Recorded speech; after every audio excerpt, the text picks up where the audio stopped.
మీరు అన్నట్లుగానే చాలా మందికి బయట ఒక ఫుల్ బాటిల్ అనుకుంటారు కానీ అసలు టీ టోట్లర్ అని ఎవరికి తెలియదు. టీ కాఫీ కూడా తాగలేదు, గ్రేట్. బట్ ఒక్క పొడి కూడా వేసుకోలేను.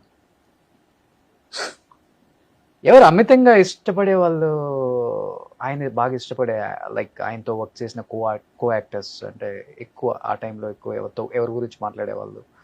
ఆయనకి యాక్టర్స్ కంటే ఆయన డైరెక్టర్స్తోనే అనుకుంటా ఫ్రెండ్షిప్ ఎక్కువ ఆయనకి.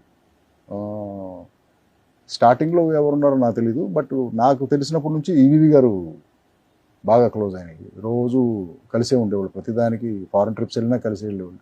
ఈవీవి గారు బాగా క్లోజ్. ఈవీవి గారు పోవటంతో అక్కడ కొంత డిప్రెస్ అయ్యాడు ఆయన. ఆ తర్వాత నుంచి ఈవీవి గారితో ఉన్నంత క్లోజ్గా ఉంటారు. తర్వాత కొంత ఆయన ఎక్కువగా క్లోజ్గా చూసింది బోయపాటి శ్రీను. ఓకే. కొంత ఒక చిన్న ట్రావెల్, ఒక 5-6 ఇయర్స్ ట్రావెల్. బోయపాటి సీన్ అంటే బాగా ఇష్టం ఆయనకి. సో బోయపాటి సీనుతో ట్రావెల్ ఉంది. బాలయ్య బాబు సినిమాలు అన్నిట్లలో ఉన్నారు కదా, ఉండేవాడు. But for some reason Boyapati scene అంటే చాలా ఇష్టం సార్ ఆయనకి. ఓకే. నాకు అనిపించేది. దాని తర్వాత అంతే, it was the end. But real లైఫ్లో ఆయన్ని మీరు ఎంత ఫాలో అయ్యారో మాకు తెలియదు కానీ, బట్ రియల్ లైఫ్లో ఆయన దగ్గర నుంచి మీరు నేర్చుకున్నది బెస్ట్ క్వాలిటీస్ అంటే ఏమని చెప్తారు? డిసిప్లిన్. ఆయనకున్నంత డిసిప్లిన్ నాకు తెలిసి నాకు ఎవ్వరూ లేరు సార్. 8:30 కంటే 8:30కి పడుకుంటారు, 5:30 కంటే 5:30కి లేరు సార్. షూటింగ్ 7 o'clock అంటే 6:30, 6:15కి స్పాట్లో ఉంటారు. ఆయన లేట్గా వచ్చిన చరిత్ర లేదు అసలు.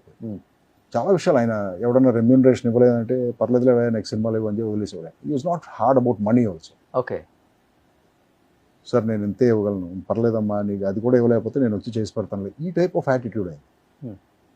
సో ఎవరిని నొప్పించటం కానీ బాధ పెట్టడం కానీ అసలు ఆయనకి ఇష్టం ఉండదు. బట్ ఆయన మైండ్లో ఎప్పుడు ఉండదా, వైఫ్ లేరు, పిల్లలకి నేనే ప్రపంచం, బాగా సంపాదించాలి, మంచి అసెట్స్ తీసి పెట్టాలి, 2 ఆడపిల్లలు ఉన్నారు, గ్రాండ్గా పెళ్లి చేయాలి? ఆ రోజుల్లో ఉన్న ఆర్టిస్టులకి ఎవరికీ అది లేదు బ్రదర్. డబ్బులు అనేది తర్వాత 90s, లేట్ 90s, 2000s తర్వాతే స్టార్ట్ అయింది. మనీ మనీ మనీ మనీ అనేది ఇండస్ట్రీలో. అంతకుముందు డబ్బులు పెద్ద మెడ్రాస్లో ఉన్నప్పుడు పెద్ద ఆలోచించేవాళ్ళకి మా జనం డబ్బులకి. జస్ట్ క్యాజువల్గా వచ్చేవాళ్ళు సినిమాలు. అప్పుడు ఏముండేది, ఒక ఆర్టిస్ట్ ఉన్నాడంటే ఒక 20 కంపెనీలు కన్ఫర్మ్డ్గా వేషం ఉండేది. ఇప్పుడు ఆ కన్ఫర్మేషన్ ఉందా? నెక్స్ట్ సినిమాకి లేదు. సో ప్రొడ్యూసర్స్ కూడా అలాగే ఉండేవాళ్ళు. వీళ్ళందరూ మన కంపెనీ ఆర్టిస్టులు, వీళ్ళందరికీ వేషాలు ఉంటాయి. People use to take care of each other. There was a lovely bonding with in the industry. అందుకే కదా ఇన్ని సినిమాలు చేయగలిగారు మా వాళ్ళందరూ, మా ఫాదర్ లాంటి ఆర్టిస్టులు అందరూ. ఇప్పుడు అది లేదు కదా. అది ఒక్కొక్కళ్ళు 1000 పైన చేశారు. చాలా మంది ఆర్టిస్టులు, ఆ రోజుల్లో వచ్చిన ఆర్టిస్టులు చాలా 600,